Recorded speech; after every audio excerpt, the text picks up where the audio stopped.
A new AU for a new era is beginning to take shape, and the next phase of reforms, which I am privileged to lead, will complete this exemplary work.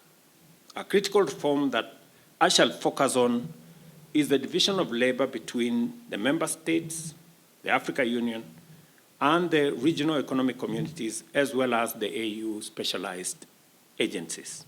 Particularly, there are functional overlaps that urgently need resolution to enhance our union's operational efficiency. Economists have predicted another year of slow growth in the world in 2024, meaning that budget constraints will continue to limit our capacity to execute the AU Agenda 2063. There will be no resources to waste, and greater efficiency is imperative. We cannot afford to spread our meager resources too thin across institutions that perform overlapping functions. As I said during the IDA 21 Replenishment Summit in Nairobi, as African heads of state and government, we are strongly committed to reforming the Africa Union Commission to make it fit for purpose and to empower it with the capacity to engage the rest of the world on behalf of the 1.4 billion people in this continent. At the same time, it is time for us to reform the Pan-African Parliament to enable it exercise oversight over the AU Commission to make it much more accountable.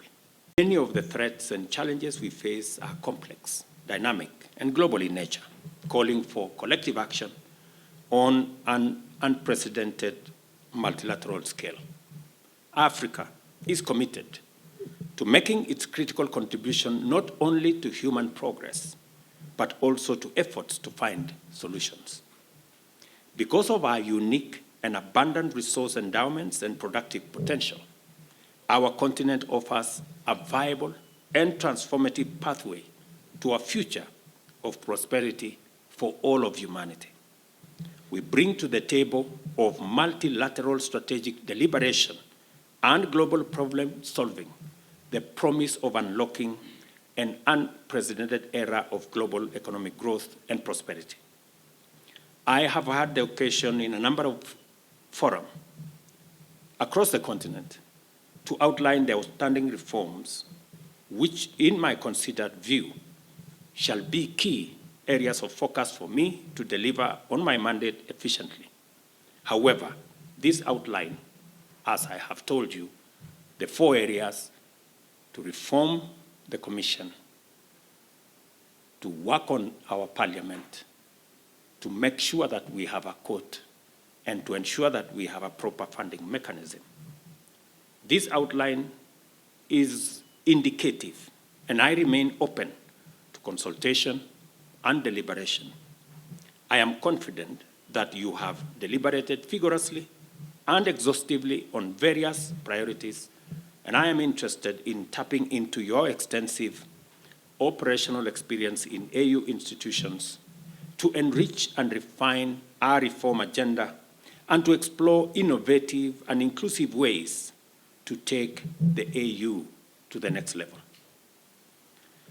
I intend to work systematically in building on the substantial work accomplished by His Excellency President Kagame, and further, I shall focus on establishing a robust and sustainable funding mechanism for both the AU regular and other programs. Let me also confirm that when we talk about potential, when we talk about, for example, renewable energy potential, in this town of Naivasha,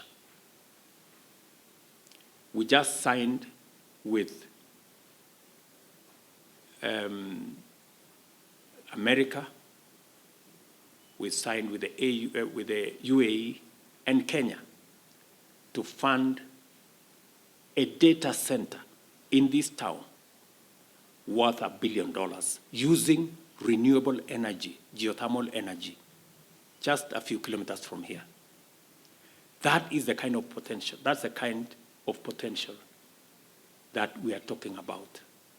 Not just in Naivasha, in many parts of Kenya, and in many parts of Africa.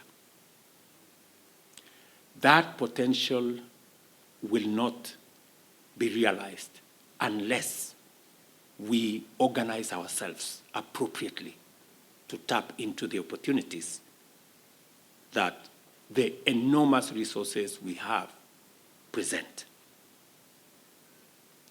Let me also give you another example. About 30 kilometers from here,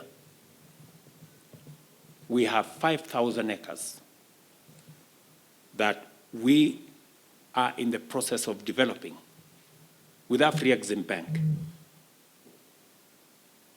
to unlock the industrial potential and manufacturing capacity using renewable energy in this county of Nakuru. Afri-Exim is a Pan-African institution, and therefore it speaks to the kind of potential that Africa Union has in working with us to unlock the potential that exists in our continent. Building Africa Union institutions, including financial institutions, including other institutions, will help us unlock this potential.